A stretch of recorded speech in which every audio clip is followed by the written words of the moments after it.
அது மட்டும் இல்ல, இங்க வேற கிட்னி தூக்கிட்டே இருக்கிறாங்க பார்த்துட்டு.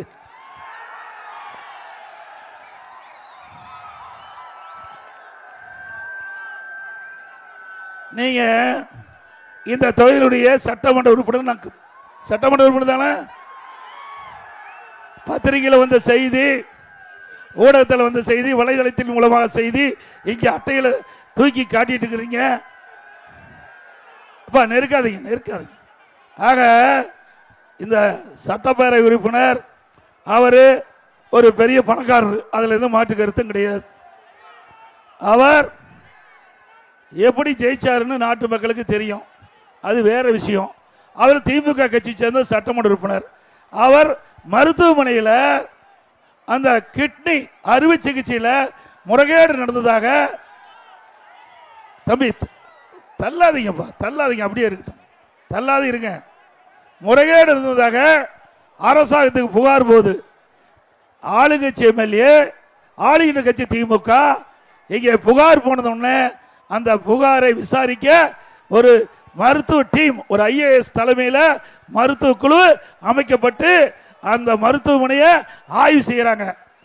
அந்த மருத்துவமனையில் ஆய்வு செய்கின்ற பொழுது அந்த அறுவை சிகிச்சையில், அதாவது கிட்னி அறுவை சிகிச்சை, கிட்னி மாற்று அறுவை சிகிச்சையில், உறுப்பு மாற்று அறுவை சிகிச்சையில் தவறு நடந்தது கண்டுபிடிக்கப்பட்டது திமுக ஆட்சியில், திமுக அரசாங்கம். பிறகு தவறு நடந்தது என்று தெரிவிக்கப்பட்டவுடன் அந்த உறுப்பு மாற்று அறுவை சிகிச்சையுடைய அனுமதியை ரத்து பண்ணிட்டாங்க. அனுமதியை ரத்து பண்ணியாச்சு.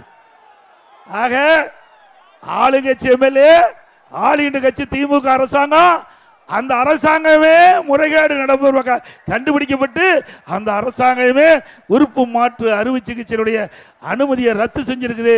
அப்படின்னா தவறு நடந்திருக்குல்ல, உண்மைதானே? நாம கண்டுபிடிக்கல, எதிர்கட்சி சொல்லல, ஆளுகின்ற கட்சி திமுக கட்சி, திமுக எம்எல்ஏ மருத்துவமனையில் ஆய்வு செய்து கண்டுபிடிக்கப்பட்டு தவறு நடந்திருப்பதாக கண்டுபிடிக்கப்பட்ட பிறகு இதுவரை நடவடிக்கை எடுத்தாங்களா? இல்ல. அறிக்கையின் வாயிலாக வெளியிட்டோம், இதுவரைக்கும் உண்டான நடவடிக்கை எடுக்கல. திராவிட முன்னேற்ற கழக அரசு இன்றைக்கு உயர்நீதிமன்றம், மதுரை உயர்நீதிமன்ற கிளை இதுக்கு வார்னிங் கொடுத்திருக்குது, எச்சரிக்கை கொடுத்திருக்குது. உறுப்பை திருடுவது குற்றம்.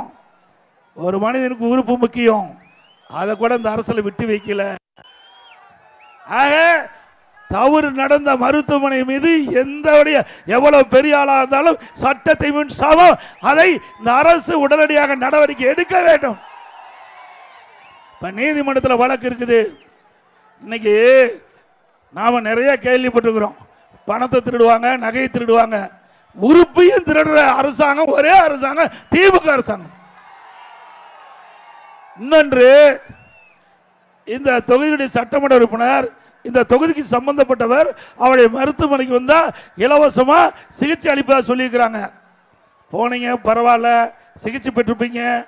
ஆனா இது நடந்ததோ இல்லையே எனக்கு தெரியாது. இருந்தாலும் யாரெல்லாம் திராவிட முன்னேற்ற கழக கட்சிக்காரர் நடத்துகிற மருத்துவமனைக்கு போய் சிகிச்சை பெற்றீங்களோ அவரெல்லாம் ஸ்கேன் பண்ணி பார்த்துங்க. திமுக கட்சிக்காரர் நடத்துகின்ற மருத்துவமனைக்கு நீங்க சிகிச்சைக்கு போயிருந்தீங்களா? உங்களுடைய உடல் உறுப்பு உள்ள இருக்குதா இல்லையான்னு நீங்க ஒரு ஸ்கேன் பண்ணி பார்க்கறது நல்லது. நல்லதுக்காக சொல்றேன். ஏன்னா நாமக்கல் மாவட்டம் பள்ளிப்பாளையத்தில் இந்த 2 நாளைக்கு வந்து பேப்பர்ல வந்திருக்குது.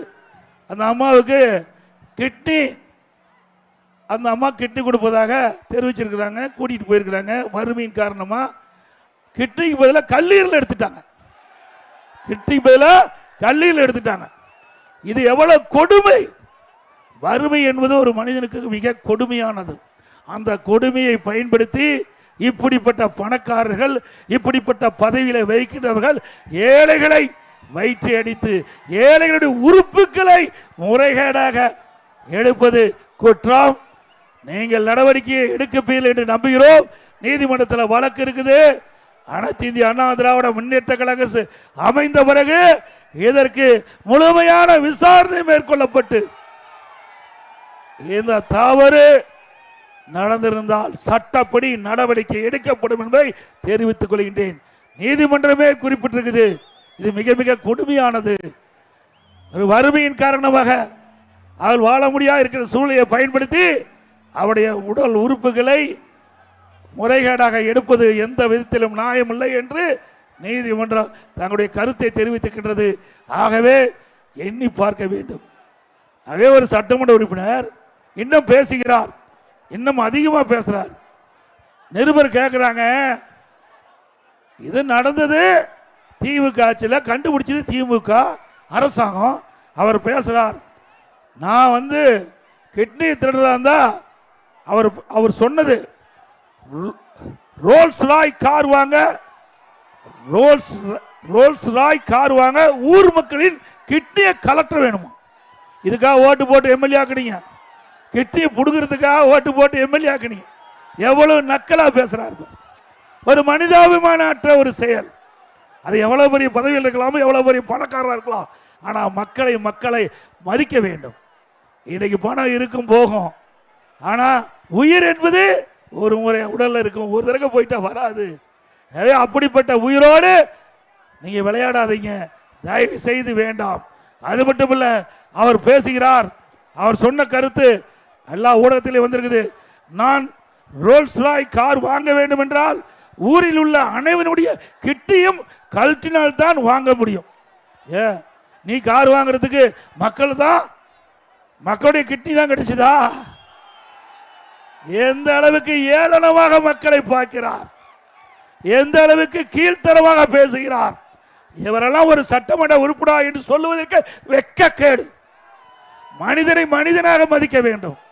அது எவ்வளவு பெரிய பணக்காரன் தான் சரி, எவ்வளவு பெரிய உயர்ந்த இடத்தில் இருந்தாலும் சரி, மக்களுக்கு மரியாதை கொடுக்க வேண்டும். ஓட்டு போட்டு தேர்ந்தெடுத்த மக்கள் இதற்காகவா உங்களை ஓட்டு போட்டு தேர்ந்தெடுத்தாங்க? கிட்னி கலறதுக்காக ஓட்டு போட்டு உன்னை எம்எல்ஏ ஆக்குனாங்க. எச்சரிக்கையா இருங்க. மீண்டும் இவர் நிற்கப்பட்டால் அவருக்கு டெபாசிட் இழக்க செய்ய வேண்டும். செய்வீங்களா? எங்க தன்மானம் உள்ள ஒரு மனிதராக நாம் இருக்க வேண்டும். எதை வேணாலும் விட்டு கொடுக்கலாம். தன்மானத்தை ஒருபோதும் ஒரு மனிதன் விட்டு கொடுக்க முடியாது. அவன் பணக்காரர் இருக்கலாம், ஏழையா இருக்கலாம், அவருக்கு ஒரு தன்மானம் இருக்கின்றது.